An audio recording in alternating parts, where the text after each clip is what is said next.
When I was a little girl, I always wanted to be famous, but I had no idea what it would be like being Victoria Beckham. And I surrounded myself with a fair amount of the wrong people. I can't wait to get pregnant again. Jerry knew me very well, and when she didn't call, in my mind, that's where I kind of said, okay, well.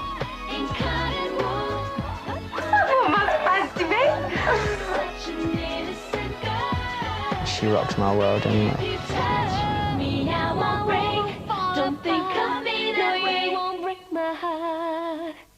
You can't beat Tom Cruise though. He's good looking. Right, keep that to yourself. I'm just saying, he's good looking. He's better looking with his skinhead. He was good looking anyway though. No, I was never really mad on that hair. Angelina Jolie's really pretty. She's alright. Oh, she's nice actually, really nice. Yeah, she's very pretty. She is really pretty. Alright, could have just said she's alright.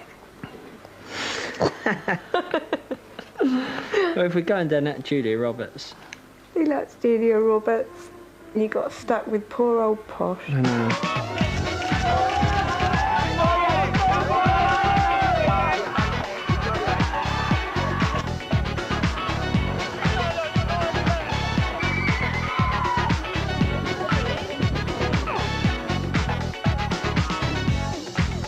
I think it's actually quite unbelievable. You don't actually realise until you actually stop and take a look at yourself, how everybody else sees you. It's actually quite scary. God, it must be so hard for her. So hard, because obviously the weight problems, the pictures in the papers, Had the photographer down there. the headlines. I still now don't ever really think, God, my sister's really famous. But if you don't like her as a person, I'd say, how do you know you don't like her? You don't know her. Hello, Kitty! So it's Saturday afternoon, going to the football, so I'm looking forward to it. Looking forward to it even more if I could remember who we're actually playing. We're actually playing. It just never ceases to amaze us, you know, that there is this interest all the time. Sorry, can you do my shirt, please? The last 6 months have been really, really bizarre. It's been hectic, a complete roller coaster ride of emotions. I've had records, books, albums, the World Cup. To show that I am popular somewhere. I can't even begin to describe how it's been. It's been an unforgettable 6 months, to say the least. She's criticised constantly. I think she's criticised more than any other female in the country. You can never imagine that your child's going to become famous. I mean, okay, she wanted to go into show business, but you certainly don't expect fame. Well, not the way it's come anyway. Victoria's got these two personalities, the one in the media where people see it and some people don't like it, but some people do. And then there's a side to her at home where she's laughing and joking and she's not worried about what people are saying about her, you know, and that's the best side of what no one sees. We need to make the kitchen a bit more presentable. Get this on camera because you've never seen it before. What, we're clearing up? Yeah. Do clear up. She does a lot of cleaning. Yeah, She doesn't. She doesn't. You should just get a shot of David's mum. What is it with you lot? She What doesn't. is it? She doesn't. What is it with all of you? You don't know. Look, cleaning. People say, why do I still do what I do with the success of the Spice Girls, David, Brooklyn, the money, the fame? Why do I keep doing it? And it's because it's in my blood and I love what I do. I have to perform. She's very, very energetic. She always liked music. One of her first records that she always used to dance to was Stevie Wonder, Sir Duke. Yeah, she just instantly recognised it as soon as it came on the radio with, you know, just the introduction to it. The earliest memories are probably me and her dancing together and things like that. And she always had to be the main part, and I was always in the background dancing. She was always dancing and went to dancing classes. First time, I think, at about 3½.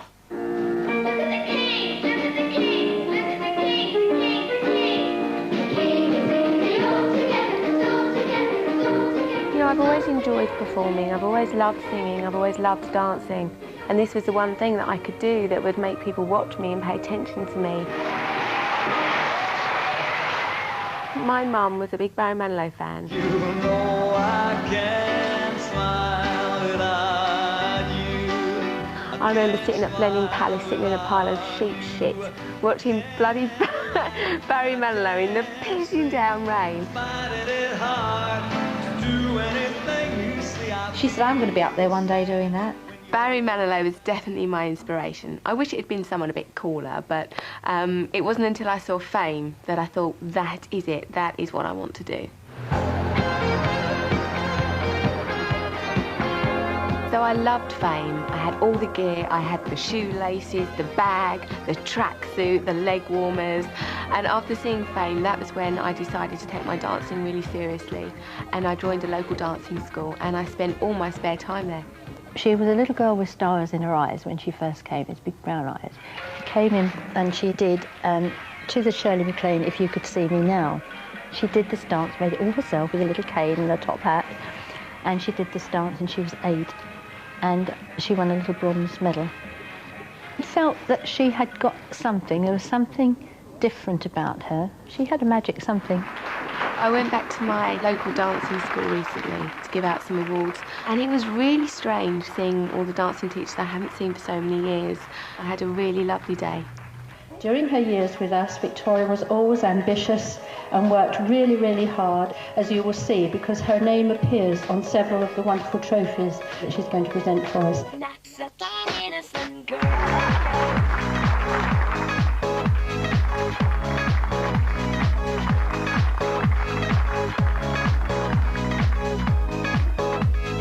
Where did I meet you before? Tesco. Was I doing my weekly shopping? Thank you very much. He's in Japan. He's working today. He's working. When I was their age and I was getting awards, who'd have thought that I'd be up there dishing them out?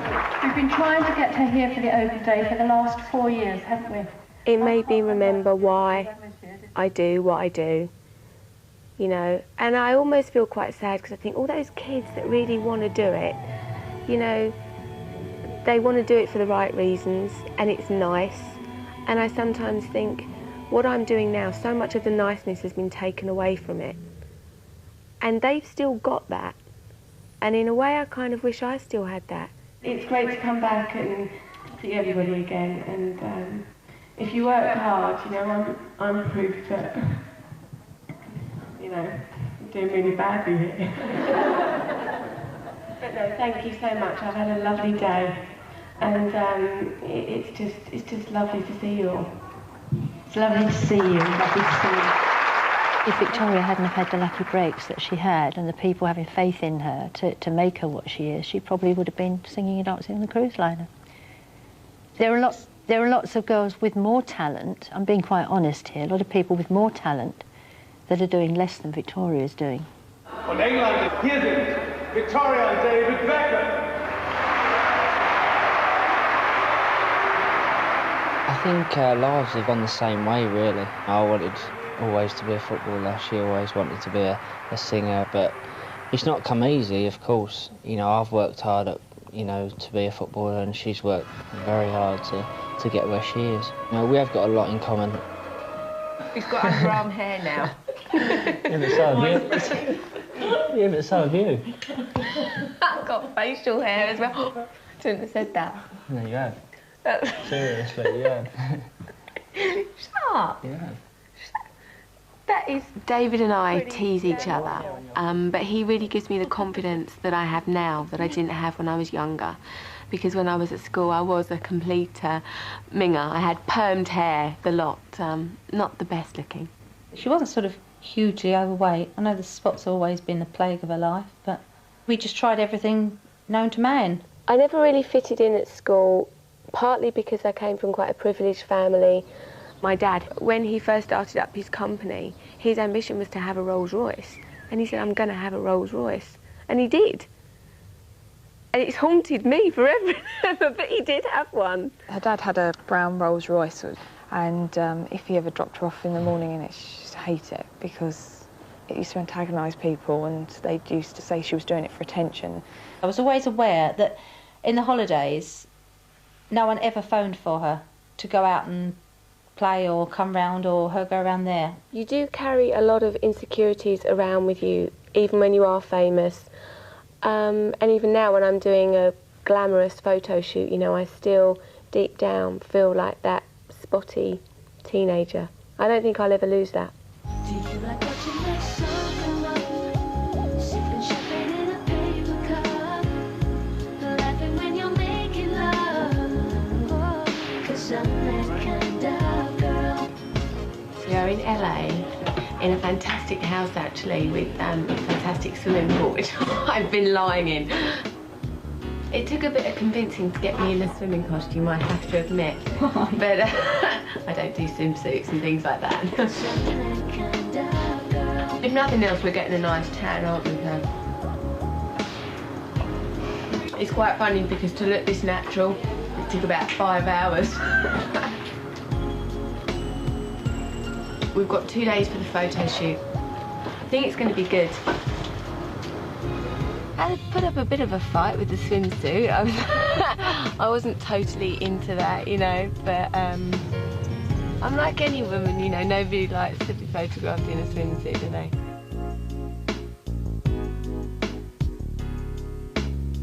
I first remember starting to get very self-conscious about the way that I look and my figure when I was 16 and I went to Lane's dancing school.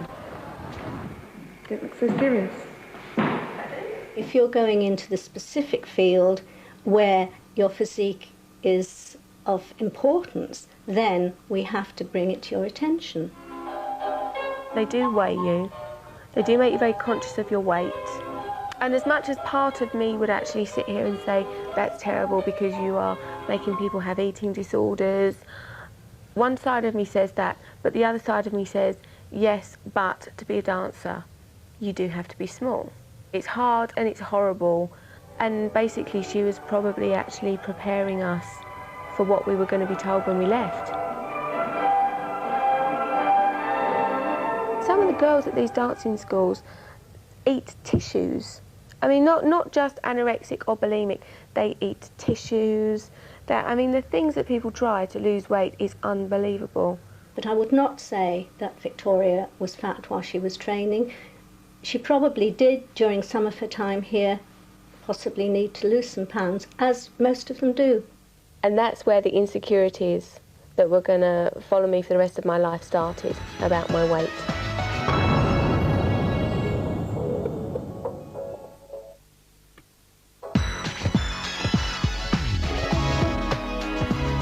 Oh, what was that film we watched last night? What Lies Beneath? Ah, scary film. So scary. We wanted to go to the toilet, but we didn't have the nerve to go. We were so scared, weren't we? It was. So when you're promoting a record, it is so tiring. You go from country to country. One day I'm in Italy, the next day I'm in Japan. You know what, I can't carry on. Never know where you're going to wake up. She can't. Is there a louse? I just want to hang myself. Is there a what? A louse. A louse? I really miss David in Brooklyn, but my best friend Marie-Louise always comes with me. Marie-Louise really fancies when I'm out of the country, I do feel that I can let my hair down a lot more. Do you want to show us what you've stolen today? Oh, straight in her handbag. And recently we were in Japan and we went to a Japanese karaoke bar.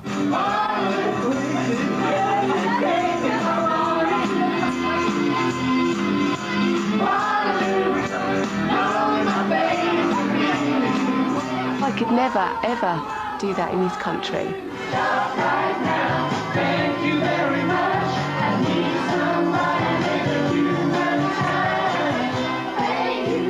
maybe someone taking a picture and sending the picture to a newspaper, and then it becomes a whole big issue.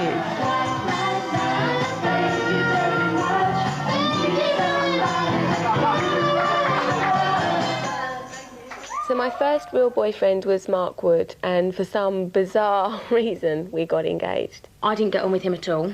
He was an alarm engineer, and if only he'd have stayed in that cupboard that I met him in at my mum's house. I didn't like what he would do and the way he would treat her. I was actually going out with Mark when I saw the advert in the stage newspaper for a girl band.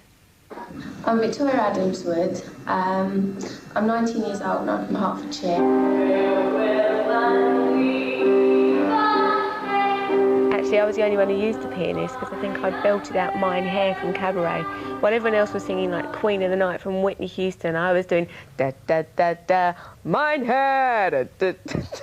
It was a fine... In fact, did I have a top hat? No, I didn't. But it was very much show business. You have to save water and all get in the bath. Oh, that! Look, this is where the crushed spider is. It was an amazing feeling when I got into the band. Jerry and Mel B were a little bit mad and noisy. But yeah, they seemed really nice girls.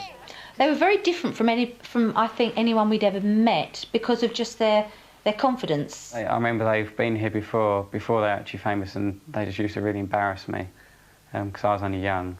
They were all round and Melanie Brown said, "Have you ever seen any black boobs?" and just lifted her top up to him, and he was like, I mean, can you imagine my poor brother? And they were all talking amongst themselves, and they said, "Oh, when we're famous." I said, "No, it's if." And I can remember they just turned around and said, "No, when?" Well, I don't think we'll sign a contract until we get a record deal, so I don't know when that's going to be. We lost confidence with our original managers, Bob and Chris Herbert, because nothing really seemed to be happening. Nothing was moving along very fast. They wrote down a list of things that they had to get sorted out, one of which was to find a theatrical manager, so they got out yellow pages and they went round and really sort of audition the managers. We liked Simon Fuller because he had a fantastic reputation. You know, we thought if he's good enough for Annie Lennox, he's good enough for us. If you wanna be my lover, you gotta get with my friends. Make it last forever. Friendship never ends. Out of all their records, that was the one that I really, really didn't like. Thinking it's too easy, but that's the way it is. If they'd asked me for any advice, I would have said, well, certainly don't bring that one out as a single. But it was only #1 in about 26 countries, so I wasn't too wrong. But Wannabe just caught the spirit, I think, of the time. You name it. I mean, the Eskimos were singing it, the Japanese were singing it. If you wanna be my lover. I really realised she'd made it when the record was played in the pub in EastEnders. When I heard it in that pub, the old Vic, I thought, wow, she's famous.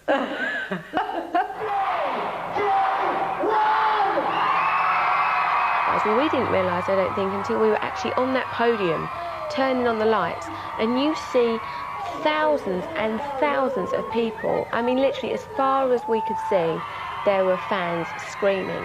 And you get up there and you think, my goodness, this is amazing. On one occasion, on a Sunday morning, we woke up. I'm not really sure what was happening, but there was about 50-odd photographers and journalists outside, and when that happened, we thought, God, you know, what have we let ourselves in for? I'd actually lived quite a sheltered life, really. So when I actually read this thing about that Mark Wood had sold about me, I mean, I was very embarrassed. So when my dad opens a newspaper and sees we had sex on a fast-speeding train, and I wouldn't even mind, but it didn't even happen. Do you know what I mean? I was just very embarrassed. Most people have a price, which is a bit sad, really. I've never actually seen the show, so I really don't know what to expect. No, this is not the American show. I did wonder what I was going to have to admit to. How someone lives that life in a total shell that's glass. If Victoria goes into a shop, then someone in the shop will phone the press, and within no time at all, they're there taking pictures, and it looks as if it's been set up. I interviewed with someone today, and they said, you know, you're on the front of Now magazine this week, which I am, and they said, they genuinely thought that was an arrangement, that I would be on the phone. You know, I'm as surprised as anybody when I go in there and see myself in the front of a magazine. If you think, goodness me, people genuinely do think, hey, do you know what? I'm going to Bond Street. Picture me coming out of Gucci in half an hour. I genuinely don't do that. I've employed a lot of the wrong people, and I've surrounded myself with a fair amount of the wrong people who have done that for me. You know what? No one's going to be looking at me.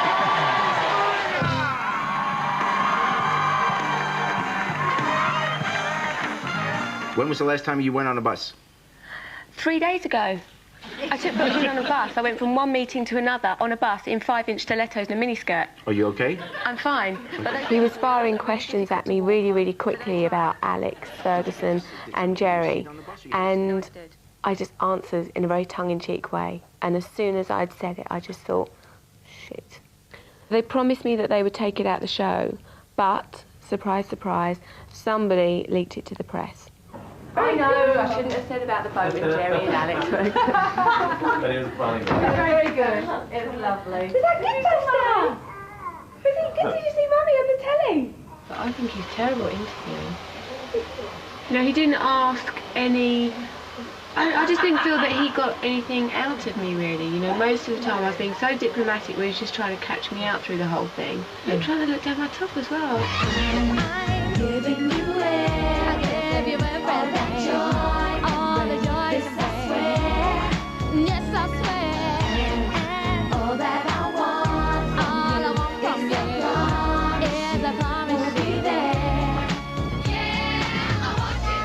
I see her in that cat suit and it done it for me. That was it, I was gone completely.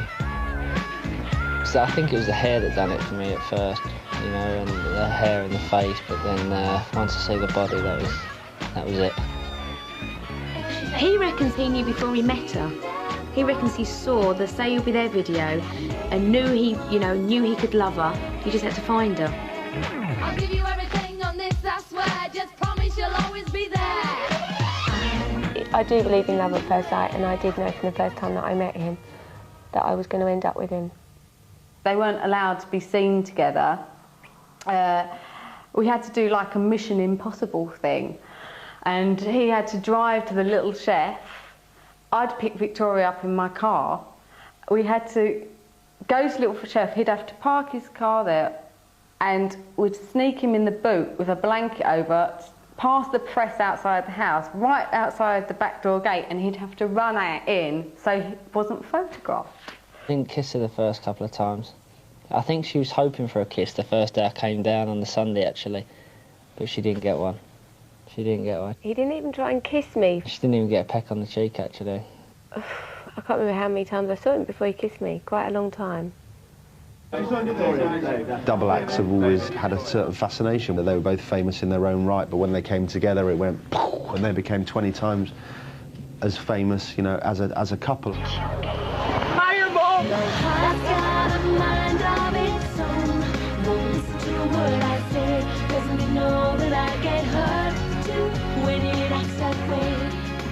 It's been quite good actually today because Nancy's arranged my schedule around David having a home game. So I get to spend more time with David, which is good. Even though I say that I'm not really interested in football, I have got more interested, and it's good to come and, you know, and watch. Everyone's a lot nicer now to me and David at games. But what really used to upset us was when they used to say horrible things about Brooklyn. In the European Championships for England, we'd just lost 3-2 to Portugal, and some so-called England fans were shouting things, saying things about Brooklyn, and I flipped. And they said, I hope your kid dies of cancer or something. So to say something like that is pretty hard. Now everybody's forgotten about that because he's a hero. Beckham. Darling of his country and darling of his club, David Beckham's win. You did well today, didn't you? I was only on 10 minutes. I know, but you still did well. You didn't watch it. Got a goal. You didn't I even wasn't watch watching because Brooklyn was getting irritable. Wanted to go in the crash. When was the last time you saw each other? When was it? It was a long time ago, wasn't it? Before the Germany game.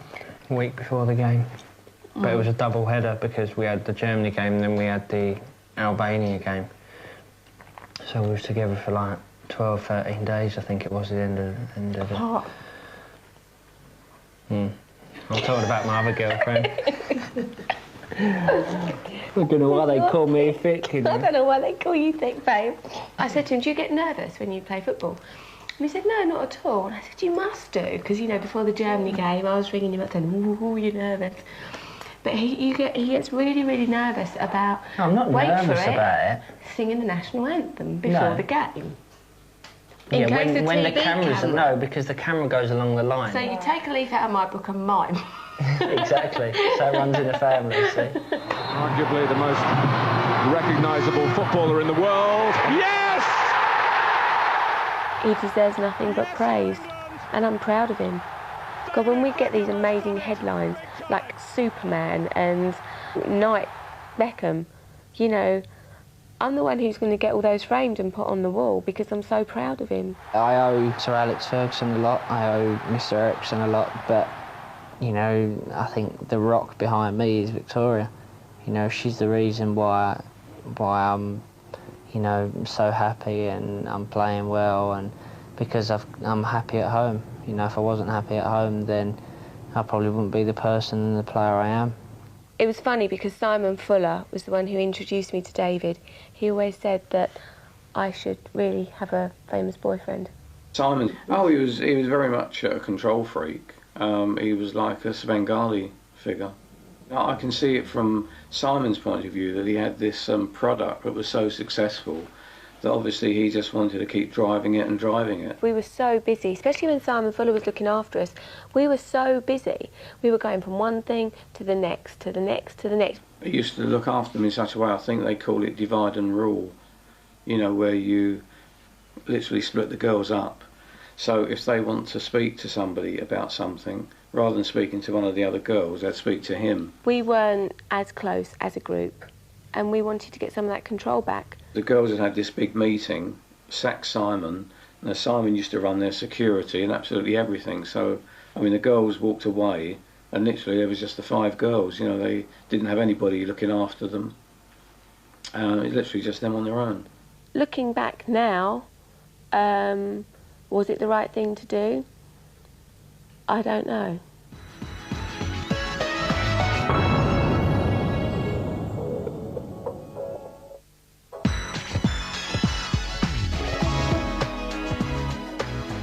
I just love being pregnant. I just love being told that you're pregnant. But the papers first. Normally. No.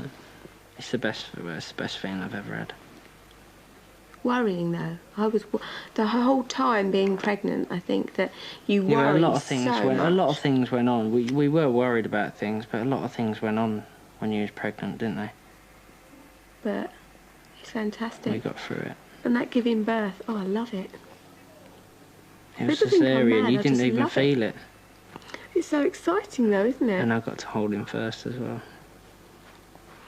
I was away so much that when I found out that I was pregnant, I could actually pinpoint when I'd seen David the last, and it was in Copenhagen. Pop music's worst-kept secret is at last out in the open. Geri Halliwell, Ginger Spice to her fans, has left the Spice Girls. I got a phone call to say that Geri had left the band, and, you know, we need to have a meeting about it. I said, you know, in actual fact, I can't have a meeting about it today. My sister's just had a baby. This is actually more important. I have to see my sister.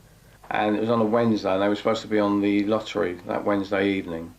And I can remember the first thing that Victoria said to Louise when we got there. She said, get your ass out of bed, you've got ginger hair, you can go on stage with us tonight. I was very surprised. I mean, there was no big argument like everybody likes to think there was.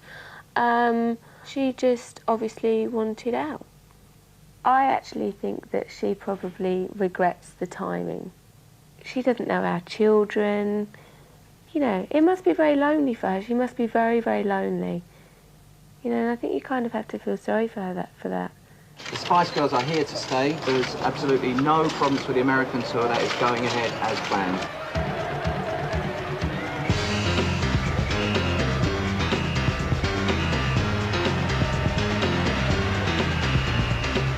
You're not going to believe who's just rung me.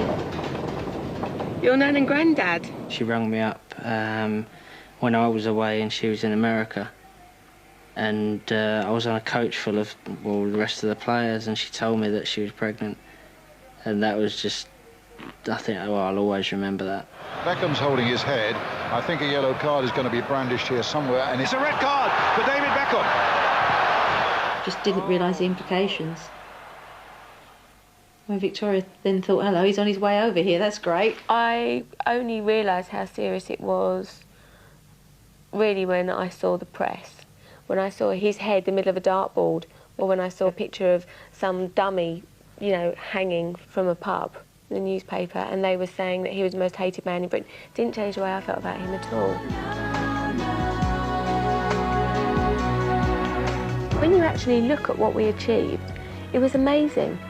The Spice Girls have sold 35 million albums around the world within the space of a few years, and that's really quite remarkable. After the success of the Spice Girls, going solo was really, really nerve-wracking, but I really wanted to do it.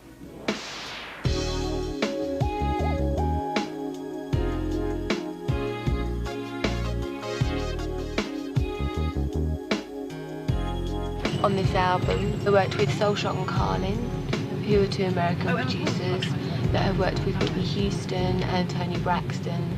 So working with me was a real shock. We've come to film these big-time producers. Yeah, so we should leave it. Going from being in a band with 4 other strong personalities to all of a sudden finding yourself in LA with 2 producers who have worked with fantastic people that I've always admired from a really, really young age. Be on your own, you know, and singing in front of anybody is quite a daunting thing anyway. But she definitely had a little concern because we've been working with so many big vocalists, you know, that when she came in to sing the song, you know, she almost said like, hey, you know, I'm not Whitney. Yeah, shake your face. And we said we are aware of that. See, they don't do bad, these producers. We tried to get more out of her, you know, we really tried to make her sing those high notes and stuff, because the songs were maybe more R&B, and we wanted to get some of that vibe in there. But she pulled it off, though, definitely.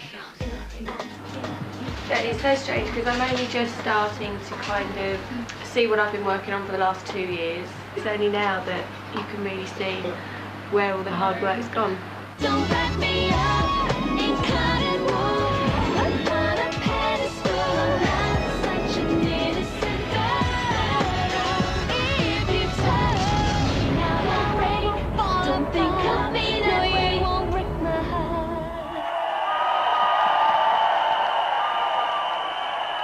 Okay, this next song that I'm going to sing to you is from my album.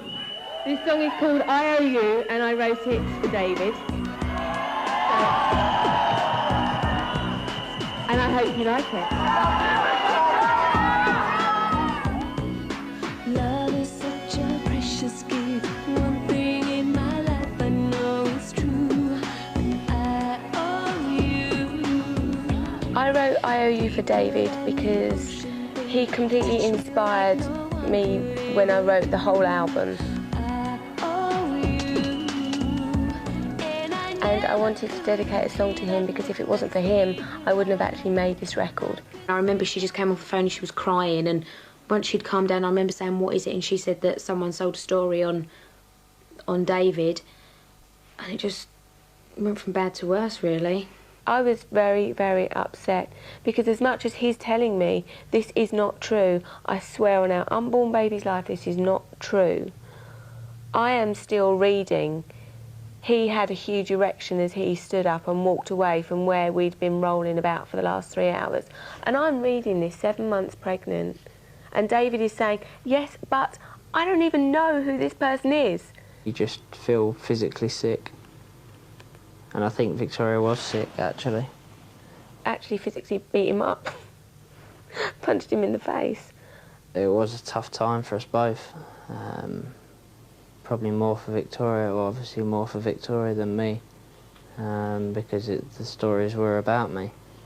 All the other girls phoned me and were really, really supportive, but Jerry knew me very well as well, and she knew how that would have made me feel. We'd had dinner in Saint-Tropez, so it wasn't as if I hadn't spoken to her for a long time. And I was very, very surprised that she didn't call. And when she didn't call, in my mind, that's where I kind of said, okay, well, that's that, you know, because I would have called her.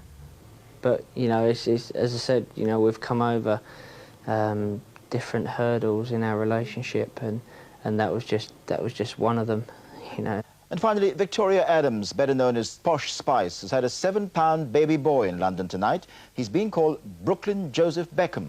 It was, said an obviously elated new father, David Beckham, the most amazing, if one of the scariest moments of his life. The birth of baby son Brooklyn Joseph Beckham. David was awful. I remember he was choosing his outfit, what outfit he was going to wear, you know, when he went out to the press. And then you asked me to do your hair before you went outside. Cut. Can you believe it? He said, does my hair look okay? Very well, she's sat up, she's drinking champagne, she's very well. When you go into the operating theatre, you have to wear the doctor's outfit, and my mum looked like my mum. Her hair was everywhere. She had this blue thing on. Where David's hair was all done, he had the blue outfit on and matching trainers. I don't think you can compare scoring a goal with, you know, having a baby. You know, it just doesn't come anywhere near. For as far as you could see, outside the Portland Hospital were fans, TV crews, newspapers. I mean, it was unbelievable. There was a big banner in a shop 5 minutes down the road from the hospital saying, Brooklyn this way, and an arrow pointing to the hospital. And I actually got quite paranoid seeing all this, because I'm thinking, my goodness, you know, what if something happens? What if someone tries to get in? So that night, David came down after he'd had a game, and we put Brooklyn in, I call it a fish tank, you know, the little kind of things that they have to sleep in. Put him in the fish tank, and I made David sleep on the floor with his head against the door, so if anyone came in, they had to get past him first. You think, is there nothing else going on in the world? That is actually the upsetting thing. Yes. When not that long ago, Victoria was on the front page for doing something ridiculous. And on page 5, there were 2 trains had gone like that. Loads of people had died. Where there was another one where it was Victoria on the front, and page 13 or something, it was a little girl that had been killed by her father. That's right. And Victoria, and why? I mean, I know all these stories that are in the papers, that we've bought this and we've bought that, and we've spent so much money on jewellery and cars. People pick up the newspapers and believe that. But 99% of it is totally not true. Totally not true. And I'm so aware of what people think when they pick that up and see that. And they've got mortgages to pay and this to pay. And I can realise, yeah, that would piss people off. Pisses me off. And it's about me. But that is out of control. I cannot control what is happening in the media. I knew when I was promoting Not Such an Innocent Girl that I was going to get a lot of media attention. But I can honestly say that none of it was about the music. I actually find it quite amazing that people can say and write things that are total bullshit. I have never ever said I wanted David to leave Manchester United, ever. We did have a bit of a trauma today. The choreographer, Paulette, walked in and she says, who's got the girls' costumes? So I said, what do you mean where the girls' clothes? The girls have all got their own clothes. No, they haven't. So I ring up the other stylist and I say, where are the girls' clothes for the roadshow today? Oh, they're here with me. Where are you? London. We're going on in an hour and the girls have no costumes, so thank God for Henny's, because we sent the choreographer to Henny's with like about 50 quid to style and sort of like get black combats, black tops, headscarves, accessories.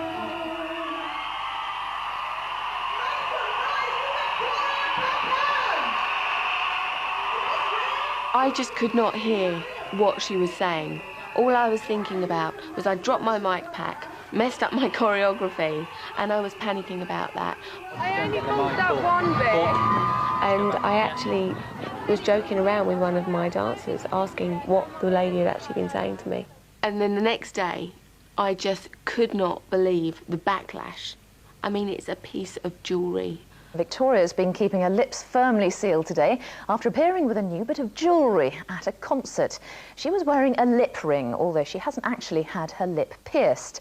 Not much consolation, though, for the parents of teenagers wanting the same look. This is Jordan.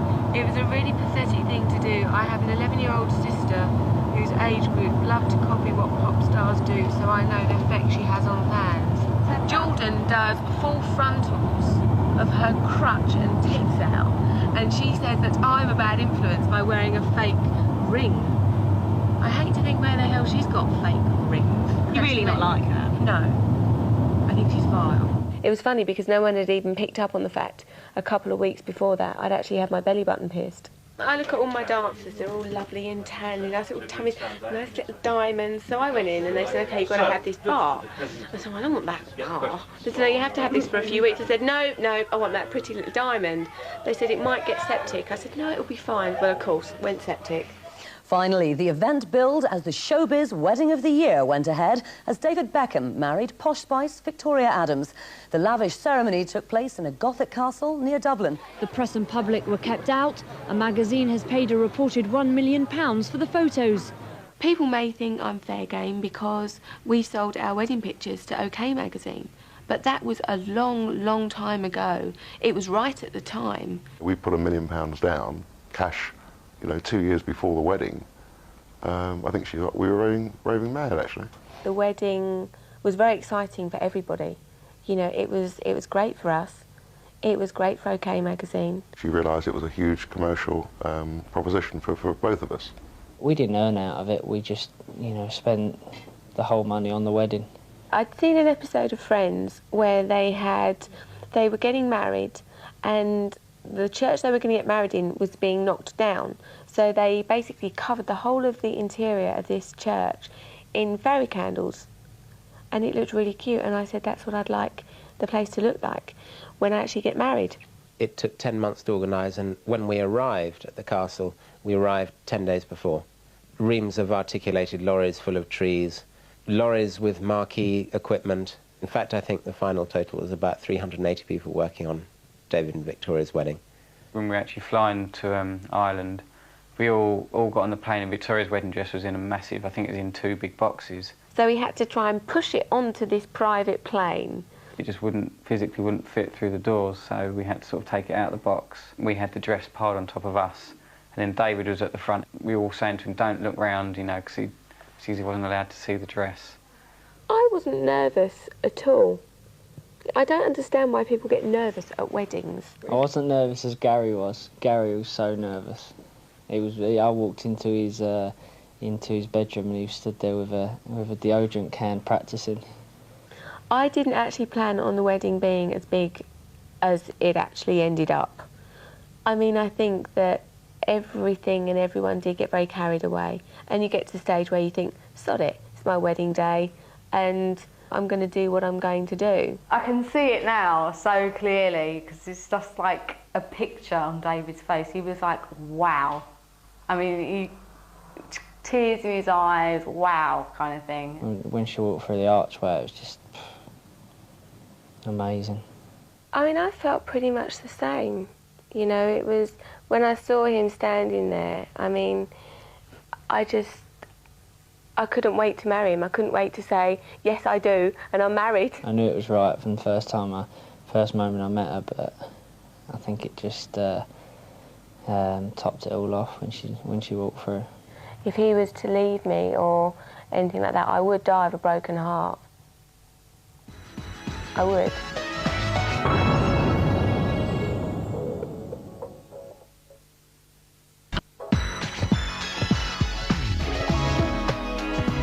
She's getting a lot of sort of stick at the moment off certain people, and you know, it would be nice for it to turn around and people to love her. That's what, like me, because I love her. Do you know how many Valentine's cards I got this year? Have a guess. About 2,000. One from David. No one fancies me. I don't know if I have to do FHM and, you know, FHM covers. You know, crutch shots and short skirts. I don't know what it is. Maybe they're fun with David. There's got to be someone out there. I'm not completely complaining because obviously David fancies me, but there's got to be someone. I'm on the telly, for God's sake, even if it's just because you think I'm rich. I know it sounds really snobby, but I do feel quite at home here. There is definitely to Victoria. She goes into Posh Spice when she does the heels, the outfit. Well, you see, the thing is, I really want to be Joan Collins, and Joan wouldn't wear trainers. You should see the wardrobe at home. Amazing. I bought everything. You have everything. I tell you what, I wouldn't mind some more of those knickers, you know, with the little diamantes on. There you go. Thank you. Okay, see ya. Bye.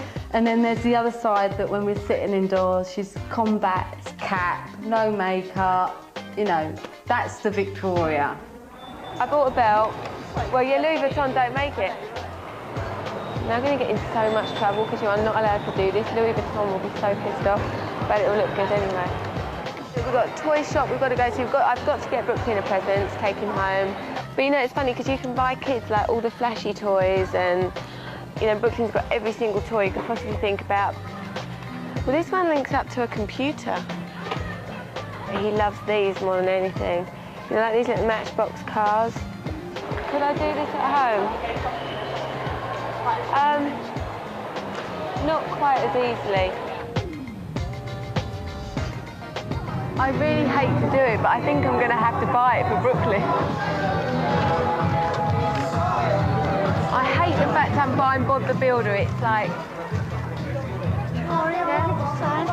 Yeah, I do like Dolce & Gabbana, but then I love high street shops. I think you can get some really good bargains, and they're great shops with some really good stuff. So we're going to go and have a bit of a shop.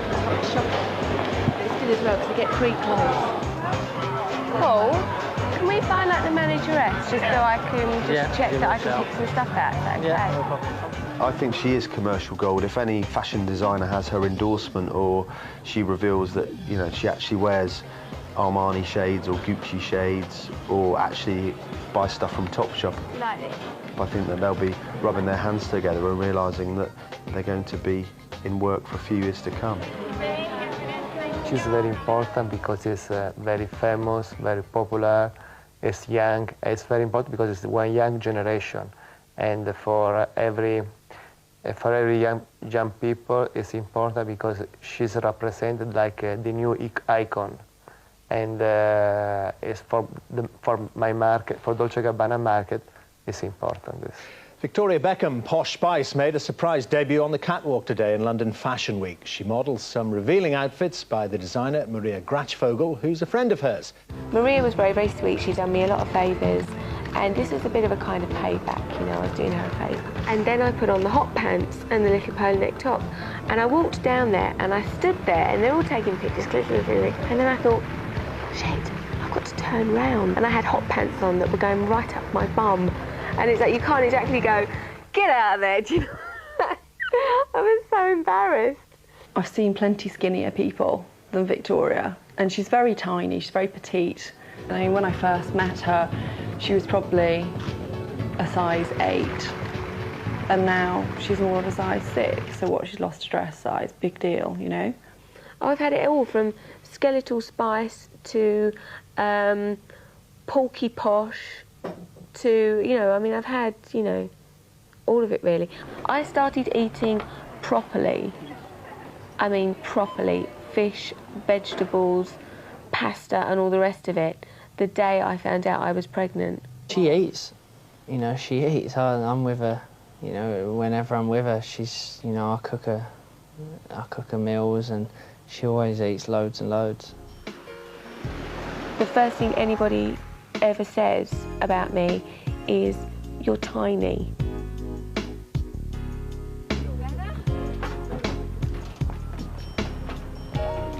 People watch to see what I eat. I go to restaurants and people wait to see what I eat. I go shopping and people want to see what I'm buying. And at first I was really upset about that. And if someone was walking around with food, I would often pick something up and eat it just to show to people that I was eating. I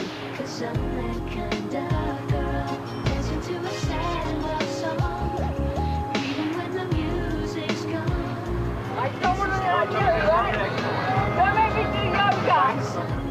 Why do you think everyone thinks you've had a boob job? Because I've got a big old pair of boobs.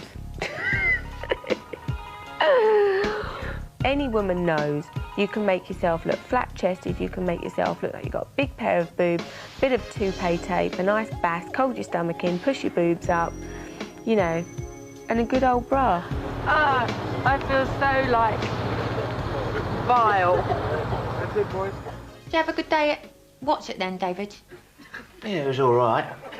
Scored 2 goals. Oh, good. So you won then? Well, no, because they got 3. Victoria got these Burberry pyjamas the other day, and of course Burberry, it's all Burberry, and we both had them on the other day, and we were sat there with Brooklyn. He was sat on his little seat in his in our lounge, and we just looked at each other and said, God, that is us. These cucumbers are a bit hot. They're courgettes, David. We laugh about it, but I think you've got to laugh about things like that. You know, we don't find it offensive. Obviously, there are some things on the telly that are offensive to us, but, you know, you've got to sort of let them go over your head, and we do. There was a event recently, a charity event that the two of them turned up to, and, you know, a load of other stars turned up and nobody really bothered, but as soon as the two of them swept into the room, and that's the only way I can describe it, you know, looking immaculate, just returned from holiday, boom, every camera was focused on them and everyone was gawping at them in the room. And there's only certain people who can do that. I've not seen it many times. There were a lot of very jealous celebrities in that room. We really don't do that whole celeb thing, all the parties. That's definitely not us. Our only real celebrity friends are David Furnish and Elton John. Elton and I had been asked to be Brooklyn's godparents, which we were thrilled to be asked. It's nice for Elton and I because we'll never be able to have children. For a lot of people in this country, they are living the celebrity dream. They really are Mr. and Mrs. Everyday, suddenly gone famous. I do love being famous. You know, I love being able to do what I do. And of course, everybody wants to read the nice things. But you have to be able to take the bad things, and I do take them. Police are today refusing to comment on reports of a £1 million plot to kidnap Posh Spice Victoria Beckham and her son Brooklyn. The attack was said to have been foiled by an elite police unit. They knew where they were going to take him, what time he was going to be taken. They said that Brooklyn was going to go the next day. I mean, I think that's the most terrifying thing that can happen to any parent. Brooklyn lived like a prisoner. It was awful. Absolutely terrifying. It was a horrible time. Victoria found it really, really disturbing and very, very upsetting, and David did as well, because Brooklyn means more to them than anything. I mean, he's the most precious thing in their life. To suddenly see your fame and your celebrity and your professional work, which has nothing to do with your child whatsoever, suddenly becoming and being turned into this massive threat for your child's safety and security. I have been through a lot in these 27 years. And that's why I decided to write a book now. They might not be interested when I'm 50. It's been probably her toughest time, just because when you bring out, you know, a solo album, you've not done it before. I was really worried that no one would turn up. You know, she's on her own, she has to do things for herself, and she's been loving it. When you're on your own, it is quite nerve-wracking. So, as I said, my whole family came, so if nobody did come, my mum could just buy all the books and just go round and round in circles. I think I've been overexposed. I mean, when I started writing this book 2 years ago, we always knew when the book was going to come out. But when we started writing an album, we never knew when the album was going to come out. And it was basically just pure coincidence that they came out at the same time. And I think that, you know, overexposure is a problem, is something that I face. And I don't know what to do about that. I've just been working too hard, that's what it is, obviously. Carly's working hard, isn't she? She's working very hard. Australian pop diva Kylie Minogue is streaking ahead of her rival Victoria Beckham in the race for the #1 spot.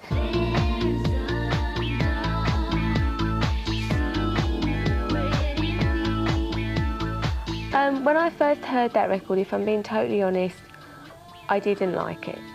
And I'm being completely honest. I mean, the Kylie record is a fantastic record and probably almost the best thing she's ever put out in her career. I'm quite an old-fashioned type songwriter. I like a song that has lyrics, that has a good melody. Now, I can't dispute that it has a very catchy melody, but I like a song that has a bit of emotion. And I have to say that last year, when I brought out a dance record and I had effects on my voice, like she has on her voice, I am still getting a caning for it now. Who do you think you are, telling me I've gone too far? You must be out of your mind. Telling your friends I was thugging you, that you weren't playing true, slipping out of your mind. She did that one single first, the Dame Barrett single, the True Steps single, and it was really clever because it took a very hip garage outfit and it was much cooler than anything any of the other Spice Girls had done. But it didn't reach #1. She's still the only Spice Girl not to have a #1 record, which must gall. Well, with the first single, we were disappointed that it didn't get to #1. It doesn't always work that way, and that's why I was trying to explain to the artists. You have to be realistic. And it's all down to preconceptions. How can I expect to have a huge record when it's my first record? Kylie Minogue has had lots of albums out, and now is her turn. And I look at everything she's achieved and I think, wow.